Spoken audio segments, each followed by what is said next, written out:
عروض یعنی شاعری کا وزن اور آہنگ شاعری کے لیے اتنا ہی ضروری ہے جتنا جذبات اور موڈ۔ تاہم یہ جذبات یا موڈ کے پابند نہیں ہوتے، بلکہ ایک خاص نظام اور اصولوں کے مطابق ہوتے ہیں۔ اگر آپ یہ اصول سیکھ لیں تو نہ صرف اپنی شاعری کا وزن بہتر کر سکتے ہیں، بلکہ دوسروں کی شاعری کو بھی بہتر طریقے سے سمجھ سکتے ہیں۔ عروض کے اصول ایک ترتیب سے بنے ہوئے ہیں، جیسے ریاضی میں قواعد ہوتے ہیں۔ اگر آپ ان کو سیکھ لیں تو آپ اپنی شاعری کو زیادہ خوبصورت اور موزوں بنا سکتے ہیں۔ خلیل ابن احمد جو عروض کے بانی ہیں، انہوں نے سب سے پہلے سباعی یعنی 7 حرفوں والے ارکان متعارف کروائے، جن میں ایک وتد اور 2 اسباب ہوتے ہیں۔ ایک وتد اور 2 اسباب ہوتے ہیں۔ بعد میں خماسی یعنی 5 حرفوں والے ارکان بھی شامل کیے گئے۔ آئیے اب ہم دیکھتے ہیں کہ یہ ارکان بنتے کیسے ہیں۔ عروض میں ارکان کی ترتیب بہت اہم ہوتی ہے۔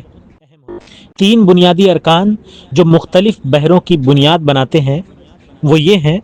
پہلے دائرے میں وتد مجموع اور سبب خفیف سے مل کر بننے والے سباعی ارکان ہوتے ہیں، جن کی تفصیل یہ ہے۔ نمبر 1 مفاعیل، اس رکن میں 1 وتد اور 2 سبب ہوتے ہیں۔ ان کی ترتیب یہ ہے: مفاعیل وتد مجموع پلس سبب خفیف پلس سبب خفیف۔ نمبر 2 فاعلات، اس رکن میں 1 سبب 1 وتد اور پھر 1 سبب ہوتا ہے۔ اس کی ترتیب یہ ہے: فاعلات سبب خفیف پلس وتد مجموع پلس سبب خفیف۔ نمبر 3 مستفعیل، اس رکن میں 2 سبب اور 1 وتد ہوتے ہیں۔